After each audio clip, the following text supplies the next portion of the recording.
ब्रेकनंतर बातमी आहे छत्रपती संभाजीनगरमधून। छत्रपती संभाजीनगरमध्ये इंधन तुटवड्याची समस्या दिवसेंदिवस गंभीर होत चालली आहे। एलपीजी गॅस भरण्यासाठी रिक्षा चालकांना तब्बल 5 किलोमीटरपर्यंत लांब रांग लावाव्या लागल्यात। अनेक पंपावर एका बाजूला 2 किलोमीटर तर दुसऱ्या बाजूला 3 किलोमीटरपर्यंत रिक्षांची रांग लागल्याचं चित्र पाहायला मिळतंय। गॅस मिळावा यासाठी रिक्षा चालक रात्री 3 वाजल्यापासूनच रांगेत उभे राहत असल्याची माहिती समोर आली आहे। याबाबत आढावा घेतला आमचे प्रतिनिधी अविनाश कानडजे यांनी।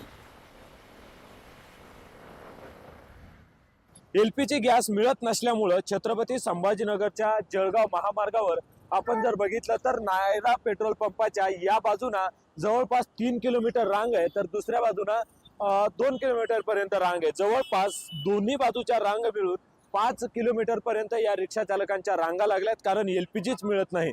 त्यामुळं संपूर्ण पद्धतीनं या ठिकाणी रांगा लागलेल्या, मध्यरात्रीपासूनच या रिक्षा चालकांनी रांगा लावल्यात। सगळेजण या ठिकाणी जे रिक्षा चालक आहेत ते आक्रमक झालेले, आक्रमक म्हणल्यापेक्षा त्यांच्या ज्या भावना आहेत त्या तीव्र भावना आहेत, त्यांच्यासोबत बोलण्याचा प्रयत्न करूया।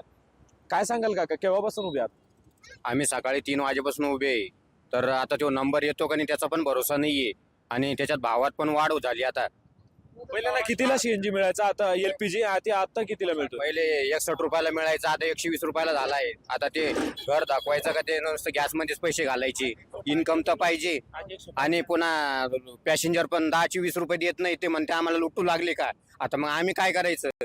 इतका वेळ रांगेत जर उभं राहिला तर मग भाडे कधी करायचे? पूर्ण दिवस जातं सर, आम्हाला धंदा करायला टाइम नाही भेटतो। आम्हाला पूर्ण दिवस जातं। आज 105 बरं, तुमची मजुरी निघते का हो? मजुरी निघते ना। आता डायरेक्ट सगळे घरात जाणार, गॅस भरून 5 वाजणार आहे, डायरेक्ट घरात जाणार। आता काहीच नाही भेटणार। एकूणच रिक्षा चालकांसाठी हा जो संपूर्ण काळ आहे हा विचित्र परिस्थितीचा आहे, त्यामुळे त्यांच्या तशा भावना आहेत। अविनाश कानडजे, न्यूज 18 मराठी, छत्रपती संभाजीनगर।